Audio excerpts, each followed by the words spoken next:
person, but DeBoer is this person. LSU and Brian Kelly, okay, fine. There's a lot of pressure on Brian Kelly. But I don't even remember. Everybody wins a national championship as a coach at LSU. They're out 2 years later, and I don't even know who they were. That's right. I don't remember who they were. And Orgeron. I don't. When was he there? I don't know. Yeah. So, no, this is Kalen DeBoer. If Alabama loses this game, we've already seen how irritated the good folks of Alabama were because they lost the game to Vanderbilt. Vamos a nada claro. You know, Tony, they could lose this game.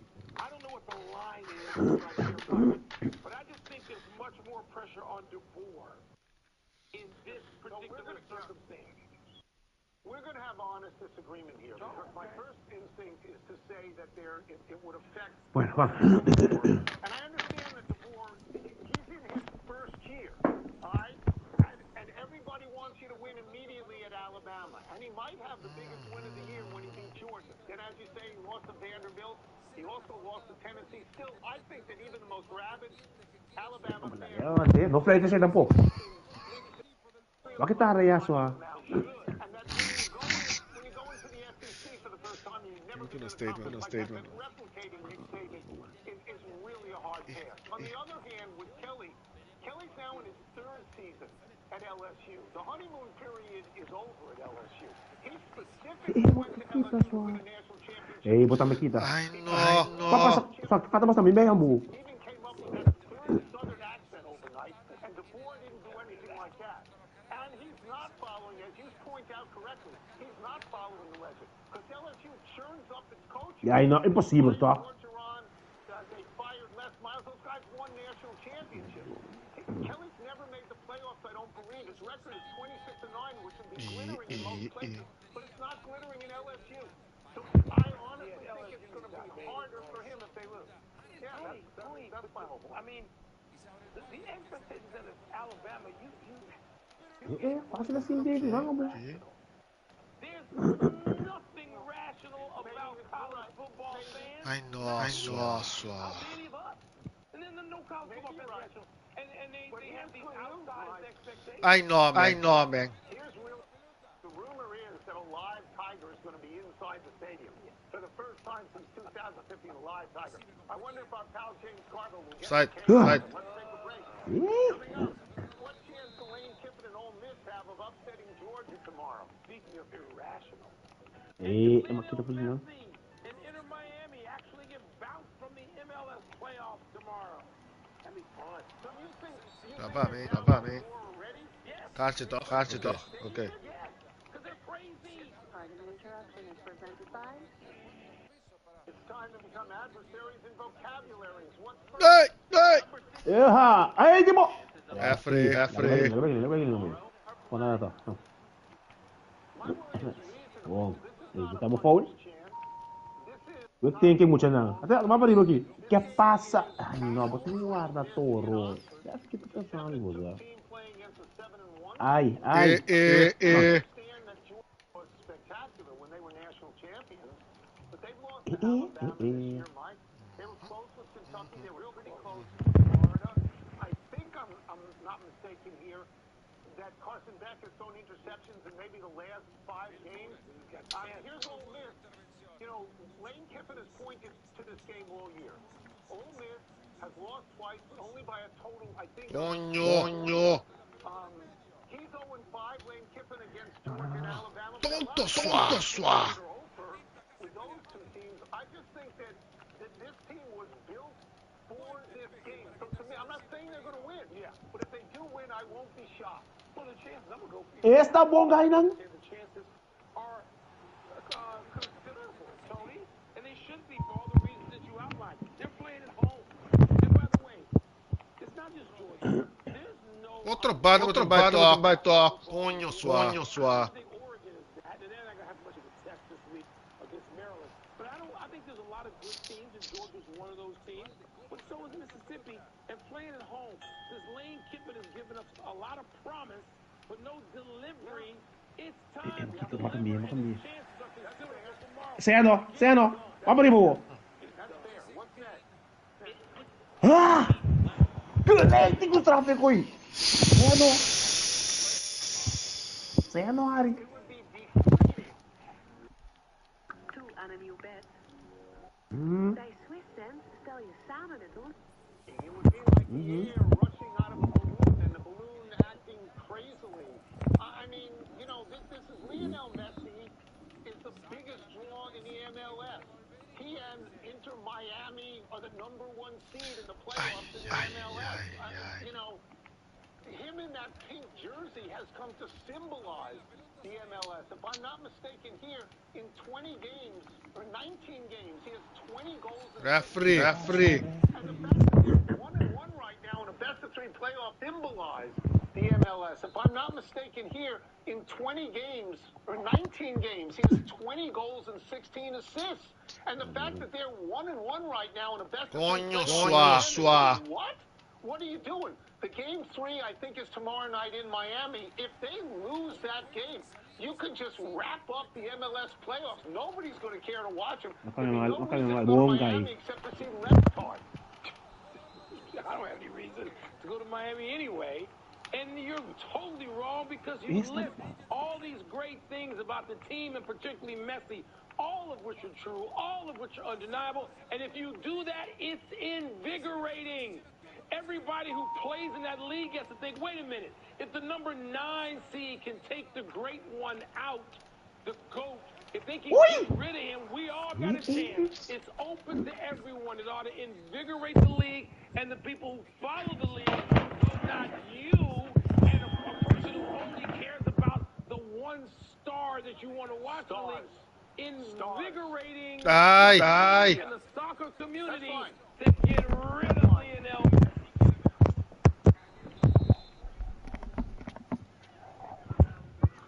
Okay. It's fine.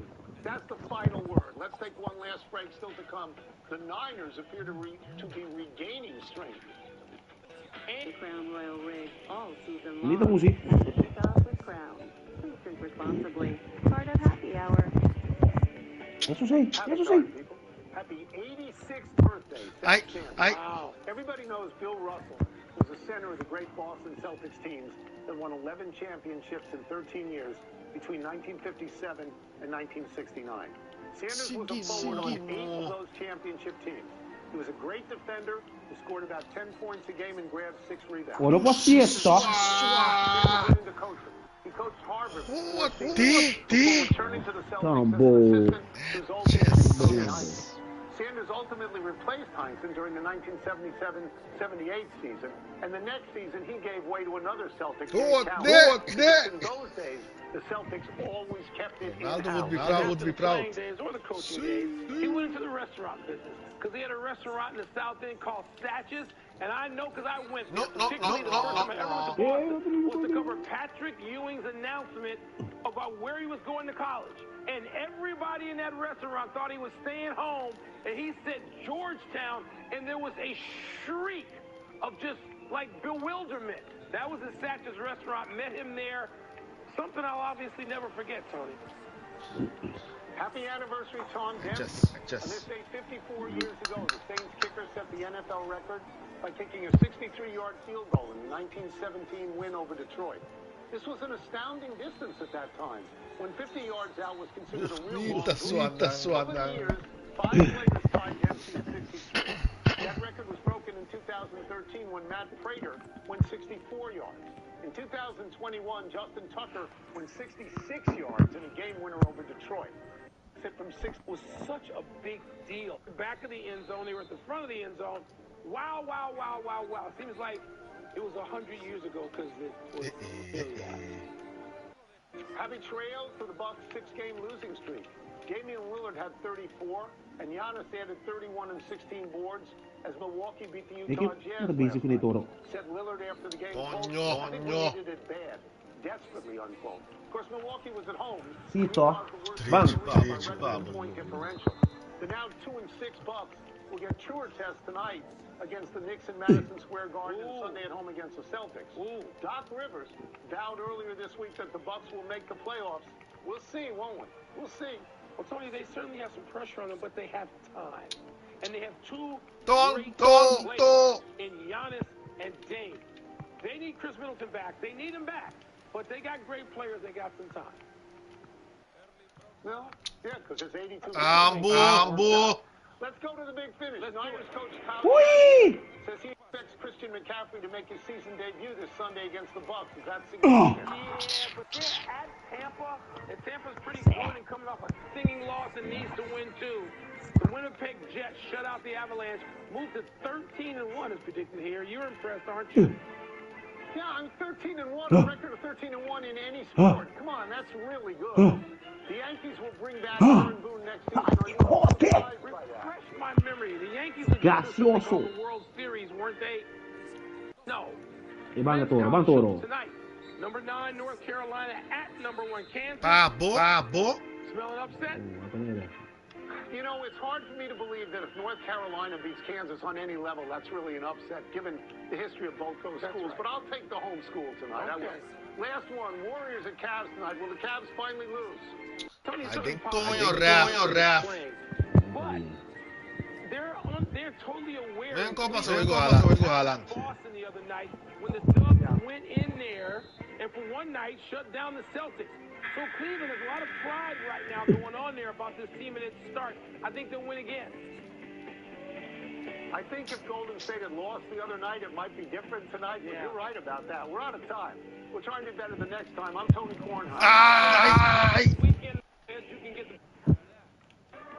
Ook altijd al vrachtwagenchauffeur willen worden? Kom dan naar het Ik Word Vrachtwagenchauffeur event. En ervaar hoe het is om chauffeur te zijn. Neem ook die stap naar meer vrijheid. Meld je aan. Zie ik je daar.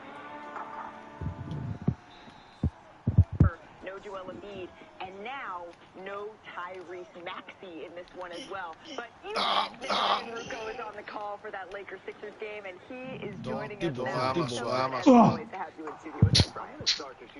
Seorang musi. Dubbing over my call. Seorang musi. It was a good time, Ryan. Have that on the desk. Let's talk a little bit about the Lakers if we could here, because the No, last rest time they were man, across Yabu. the street Rest playing in ito. Los Angeles, they were a 3-0 team, and then they go on the road and they have a 1-4 road trip here, culminating in J.J. Redick calling out essentially the entire team, except for LeBron James, for a lack of hustle. Nice. So what is it that the Lakers can do to get this back on track? Well, you know how, like, in baseball, when the manager calls out the team, they say it's usually when the ace is going the next day. Well, in this case, it's when Let's get this taboo. Ushi referee, why couldn't I be moved? Like, that really just might be the right recipe for the Lakers to get back on track. But then the other thing I think, even though D'Angelo Russell is not necessarily someone we look at and say, wow, you know, that's the picture of resilience. When I see D'Angelo Russell, I think grit. If you look at his career, he has been someone who responds. Think about the way in Brooklyn. Even think about last year. He got off to a really rough start. Then AD and LeBron kind of said, hey, we need you to be more aggressive. Last 40-plus games, he averaged more than 21 points, 43%, and they started winning. Yes, I wouldn't be surprised. He was the one person who I saw JJ kind of individually called out after the other night. I wouldn't be surprised if he responds either. Yes, He did. He did. I probably shouldn't say it's a must-win game. The Lakers have to win this game. I mean, it's November, but if you're going to, you know, they're so beat up. They're, you know, they don't have Maxey. You know, you've got to win this game. You're coming home. You just had a lost 4 out of 5. You've got to win this game. If you don't win this game, I mean, how can you build any momentum? Well, it's going to be hard. One, they're going to have to dig deep to actually win this game, and I know they're going against a short-handed Philadelphia 76ers team, but you got to think about it. When you're coming home after a road trip and you've got to get adjusted to time, they only had a day in between. We don't know. The energy has to be there. And again, it's going to have to start with Anthony Davis. He should have another one of those. And that's greatness offensively. But I expect big things because I think J.J. Redick is going to go to Cam Reddish. That's going to help them. Makis kita, kamu lagi pamu nonton grupo. This is a must-win. Mark, I have a follow-up question. Who's your MVP right now? I know it's Saya, early, but ini tadi. My MVP right now is Kevin Durant. Oh, okay, so like, but is AD probably number 2? Yeah, he's on the list. Yeah, I mean, it's hard to say that it's a must-win game, but it feels Itari. like when you are going up against a squad like that, if you lose, you're at rock bottom, and sometimes that resets you. But there's no reason with the talent and the way that these guys Here's are something playing. else. LeBron really hit the gas in Memphis the other night. Like, he felt like he needed to really go hard in that game. I'm not sure in November LeBron's going to be able to do that multiple games in a row. So if AD is able to play, which is probable, AD has got to deliver tonight too. He needs to play a good game and not put as much on LeBron coming off that. It's also going to say a lot about the locker room and how they respond to JJ for calling them out publicly. Maksudnya kok sama dengan Grecia situ. Respond in good fashion. That's something else to keep an eye on. But it's a good thing that AD is probable here for them because JJ has been very clear that this is an offense and a team that he wants to run through AD. AD has the most touches on a team that has LeBron him on the floor. Ryan, we know you have a very busy day. You have a game to call too. But anytime Ryan is here, we need to play the game that is sweeping the nation. It's a little you bet or no. This is my favorite part right here. It should be or not.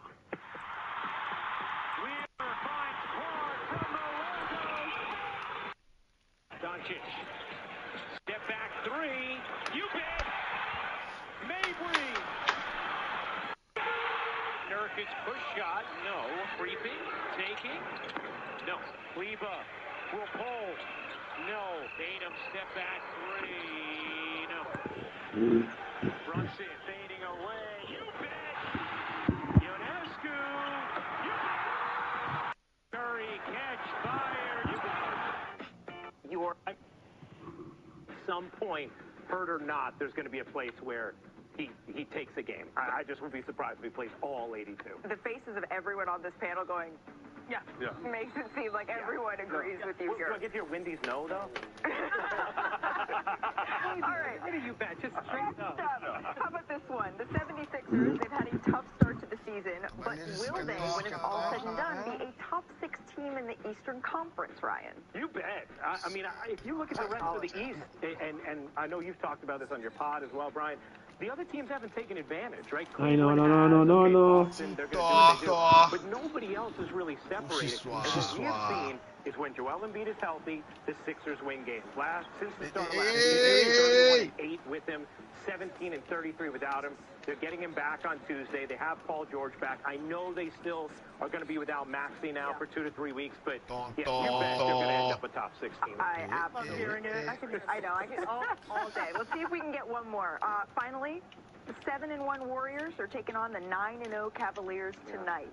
It's a great game, but will the Cavs be 10-0 by the end of this evening? You bet. Oh. I think, look, the Warriors came off a big win the other night. A terrific game, and one that had a lot of extracurriculars going into it. Cavs go back home. They've won a lot of tight games on the road recently. You guys know that energy in that arena is fantastic. They're in love with this team. Love the way they're playing. You bet. Brian, as always for stopping by. Can we get one more for the rest? Apa? I love it. Referee, minta dong. Dia não aguenta menina aqui, suave. Bota brinca assim, bota brinca. Bota da flare toro. News out of Los Angeles here. As expected, the Lakers have assigned Bronny James to their G League affiliate South Bay. Report Salt Lake City. That's on Saturday, and that game is sold out. He will, though, be on the Lakers roster for tonight's game against the 76ers. You bet! It's the beginning of shuttling back between both teams, and the plan... Kainan! Bosta po doon na Vegas na kino! In the third quarter, shot that was blocked in the corner, playing the Memphis Grizzlies scored on the other end, timeout, JJ called, and then from a source that D'Lo actually loves being coached hard. He loves the accountability. And recognizing that he's going to do whatever he has to do on his end. Recognizes that this is kind of a bump in the road. But is going to trying to work with JJ Redick and his coaching staff. Another member of the team told me, listen, I think the message was well received from JJ to the players about Sacala la carreta verdad. No, la carreta no. Meteste que bagulho. We'll never really know until tonight when we play against the Sixers. JJ did not mince words after the loss. D'Lo, by the way, 2 of 9 from 3-point Lance. So, Danny, I'll ask you. It's just 8 games into JJ's tenure as head coach. The Lakers have dropped 4 of their last 5. What do you make of JJ? Dia abang mo diray kung kim ang masong kayo safety kontra Barcelona. Siya Barcelona tatin siya. Ni pasumatea, ayer mo ko Giano, Giano Kiko, si Giano Suri. Então, tambe qual como você quer força? Por promessa, pero esto como diz sempre, não sou normal sempre, pero ayer também está, ela quer força. Eta tinha. Eta tinha, sim. Então, mi si por aqui se que tu vai que next time ko Ryan tem, então wasi abo ko neunga, wasi mo tamotea suara. Si tu gosta com? Siya. Si wala ki gosta di mi bes, di ko sa mi wega fa algo bisa. Ele vai restore license, ele vai restore license. About JJ Redick calling his players up publicly. None of them in the locker room can say, "Oh yeah, well, what do you know? Where have you been? What have you done?" Well, 2 decades in the league, recently just hung him up. And listen, you speak about your experience, 15 years in the league. You've probably gone through many similar situations. A 3-time champ, but that's not without its ebbs and flows. What similarly did you experience? Oh, hundreds, man, hundreds. But I mean, the ones that resonate the most, of course, that to this situation, when they have bodies out, is when I was in San Antonio. Yeah. That's who was playing. He expected the best out of you. So there was many moments where he tested our character, challenged our will and our motive, and how much our care is for the game, because the little things matter, the details. So he constantly cuts us out, call timeouts early, cuts us out, let us know. Yeah. I don't care if Tony, Simi, and Mano are not here. Bangay mal dito, Nobody's feeling sorry for us. Kansa You should feel sorry for yourself. Yeah. So if you don't pick it up, you're going to get your butt handed to you tonight. And I'm saying, John, you were originally scheduled to fight Stipe Miocic at UFC. What the offside, Tonyo, man. Disappointed were you that you had to... I know, man. Hindi tabok bap lagi. Oh, des. Men, notim. Mas tanto speed ti. Mas tanto speed no poting. Ang bu. have a very strong support base right away. My coaches were very positive, very optimistic about a healthy return, and I had just really great trainers around me. It got me on a great physical therapy program right away, and I knew that we would be back. I know. On my team, I knew we'd be back. So, how did you approach the challenge of rehab after surgery? Physical therapy, obviously. I don't think I did it like to the best of my ability. Excess weight and stuff like that. You know, my mindset was just lubricated joints. I felt like they healed faster, so I gained a bunch of weight. But I also stayed doing therapy and rebuilding my strength, rebuilding my chest and my shoulders. Middle line. Today I feel phenomenal. What's been the main benefit of the downtime that you had? I would say maturing and understanding my body even more as an athlete. Recovery more. Just taking recovery. What's the problem with Konaki? I'm the leader. I've adopted better training methods. I'm only for middle age. Than I did in the past, and I took away. I saw you post on social media that your life has been a roller coaster, but you find yourself in a great rhythm. Yeah, you know, my life has been a little bit of a roller coaster. Usitra pa militao. And right now, I feel like I'm in a great rhythm. You know, I'm 37 years old. You know, family's good. I have a strong team around me. More confident than ever. More secure in what my role is, and you know, as a citizen and as an athlete, like I just feel like I'm still constantly learning, but I like where I am in life right now. You also had some time before you to consider that. What was that time like? It took me 3 years, and that was great. It was a great time. The limelight. I know, just getting to work on character, like who are you as a man? I'm thinking no one. And that was great. Just to fall in love with yourself in a way, you know, and learn to appreciate yourself. Como me balando. Kaya pasa bala resto, no. I got to gain weight slowly and not feel able to kind of on your own terms. And that's still for any. Continue dominating like that you wanted to move up. Gas. Getting older and I know you. Basta. A little bit more. I just thought to myself, You know, I have the height. Eso sí, esto, and why not do it? You know, so. And another thing, I felt like my fights at light heavyweight were getting closer, and I didn't really have too many really big names in the future. No, the big paydays that I always dreamt about. Got you. And the higher level competition would be at heavyweight, and so now we're here. So besides the weight, what's the biggest difference between John Jones, the light heavyweight, and John Jones, the heavyweight? No, papi. Has grown tremendously. My awareness is at an all-time high. I've been doing this now for, man, I don't know, maybe close to 15 years. And I feel like a 15. I know, swa. Vou querer assistir é aqui só. Mesmo. Me corre, brother. Que me corre me mama refri. It was at light heavyweight. No, I never had any back. doubt that I could compete Bye. as a heavyweight. I trained against heavyweight for the majority of my career, and I've always been a little bit faster, and I feel like I'm equally as strong. And my coach Greg Jackson, he always told me, you're going to have a much easier time as a heavyweight than light heavyweight. Now, why did he think so? Typically, No, not. What am I saying now?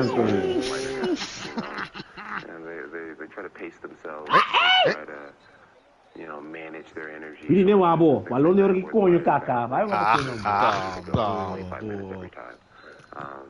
So, and even though I've gained weight, I still have the mentality and the mindset of a light heavyweight. You know, I like to be in great shape. I like to feel fast. I like to be very versatile. And I think that's what makes me different than a lot of the guys in the heavyweight division. Bang. Cyril Gane, what was your reaction to actually doing it? Yeah, beating Cyril Gane was an amazing memory. I remember one of the first major feelings I had was a little bit of disappointment. You know, I remember sitting on top of the cage and celebrating my victory, taking a deep breath, and sa Pabo, 3 years leading up to that, a lot of prayer, a lot of meditation, a lot of teamwork, and for it to be over in 2 minutes and 4 seconds, I kind of felt robbed in a way. Boom! Next emotion I felt was just great. And then I did my job, what I came to do, and did it flawlessly. So, mixed emotions, bittersweet. How did it compare to winning a light heavyweight championship? Tonto guy. But it felt slightly better, at the same time, just because it had been 3 years, and I had so many questions of how I would compete after 3 years off. And that was the best part of it, I guess, just being able to answer all those questions in one night. Let's go back to 2008, when you first began this journey. How did your wildest dreams as a fighter then compare to what you've actually Coño. I didn't really understand how to dream back then. You know, I didn't understand all that was possible. I knew that I wanted to compete. Okay.